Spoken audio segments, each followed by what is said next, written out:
सवाल नंबर 14 का आज बनाते हैं बाबू। सीबीएसई 2021 में सवाल आपका पूछा गया है। इस तरीके का सवाल हमेशा आपका आता है, ठीक है। If n is a natural number then यहाँ पर लिखा है 2 ब्रैकेट में लिखा है 5 का पावर n प्लस 6 का power n always and with लिखा है। चारों ऑप्शन में से कौन सा ऑप्शन करेक्ट है ये बताना आपको। तो यहाँ पर देखो आपका सबसे पहले क्या दिया आपका 2 5 के पावर n, ठीक है, प्लस 6 के पावर n। इसका जो लास्ट डिजिट है आपका वो आपको बताना है, जो उसका एंड है, एंड का मतलब लास्ट डिजिट कितना है आपका, वो आपको बताना है चारों ऑप्शन में से। और n आपको डिफाइन है आपका, n आपका डिफाइन नेचुरल नंबर। तो n आपका नेचुरल नंबर है आपका। तो नेचुरल नंबर जो गिनती वाली संख्या होता है, जो काउंटिंग वाले नंबर होता है वही होता है 1 2 3 डॉट डॉट डॉट ऐसे इनफाइनाइट तक। गिनती वाली संख्या क्या होता है आपका नेचुरल नंबर होता है।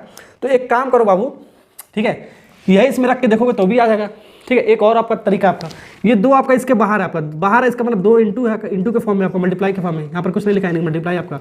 तो 5 का पावर कोई भी लिखोगे, 5 का एक्सपोनेंट यानी पावर कोई सा भी होगा तो उसका लास्ट डिजिट कितना आता है बाबू, 5 ही आता है आपका।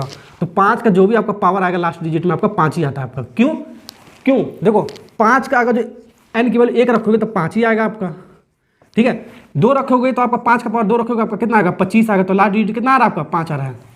कितना आ रहा है, 5 आ रहा है। तो आपको लास्ट डिजिट हमेशा 5 ही आएगा ही आपका, n के फॉर्म में आपका जो भी आपका, ठीक, कुछ भी रख दो, ठीक है। n बराबर 500 भी रख दोगे तो भी 5 का पावर भी कुछ भी रख दो, 5 के पावर, ठीक है, 5 के पावर आपको जो हम कितना रखें 9 भी रख दोगे तो भी हमारा लास्ट में कितना आएगा आपका, लास्ट डिजिट आपका 5 ही आएगा आपका। देख सकते हो आपका, ठीक है।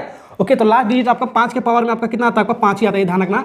फिर प्लस लिखा है तो प्लस। वैसे आपका 6 के पावर में करोगे, 6 के पावर आपका कुछ भी करोगे आपका लास्ट डिजिट कितना आएगा आपका 6 ही आता है आपका। कैसे देखो, 6 के पावर 1 रखोगे तो आपका 6 ही आएगा। 6 के पावर 2 रखोगे आपका कितना आएगा, 36 आएगा आपका।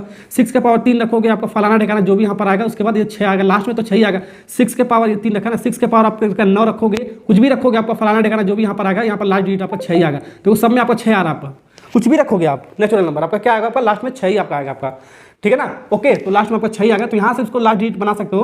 तो यहाँ से आपका सॉल्व करोगे आपका 2 इंटू, पहले इसको सम करो, आपका 11 हो गया आपका, ठीक है। 11 दूनी कितना हो गया आपका 22 हो गया, 11 दूनी 22 हो गया आपका, 11 दूनी 22 हो गया आपका। तो यहाँ से इसका लास्ट डिजिट कितना है आपका, लास्ट डिजिट कितना है बाबू बताओ, 2 है आपका। तो लास्ट डिजिट यानी कि लास्ट डिजिट कितना है आपका, यानी कि यूनिट प्लेस कितना है लास्ट डिजिट कितना आपका 2 है। कभी कभी 10 प्लेस पर आपका पूछ देता है, तो 10 प्लेस पर भी आपका कितना आपका, ये 10 प्लेस होता है आपका, 10 प्लेस पर भी आपका 2 ही आपका, ये आपको ध्यान रखना है। मान लो यहाँ पर 3 होता है तो 3 हो जाता है, ध्यान रखना। कभी कभी डिजिट सम पूछ देता है, तो डिजिट का सम, ये दोनों आपका डिजिट हो गया आपका, ये डिजिट का सम आपका क्या हो जाएगा आपका, डिजिट सम पूछ सकता है, ठीक है। सम 2 और 2 जोड़ोगे आपका कितना होगा, 2 और 2 जोड़ोगे आपका कितना हो जाएगा आपका, 4 हो जाएगा आपका। डिजिट का सम, डिजिट का प्रोडक्ट भी पूछ सकता है, मल्टीप्लाई भी पूछ सकता है, तो डिजिट का प्रोडक्ट भी पूछ सकता है, कुछ भी पूछ सकता है, ये आपको ध्यान रखना। आपको ये आपको जो मैं आपको बता रहा हूँ, तो 2 और 2 का मल्टीप्लाई करोगे तो भी आपका 4 आएगा, ठीक है। देख लेना आप, जैसे भी आपका पूछ सकता है आंसर। ओके, तो ऐसा सवाल आपका बहुत सारा आपका आता है, ध्यान रखना आपको। तो कौन सा ऑप्शन होगा यहाँ पर हो गया आपका डी वाला पार्ट इज करेक्ट आंसर, ठीक है। ओके, ठीक है ना।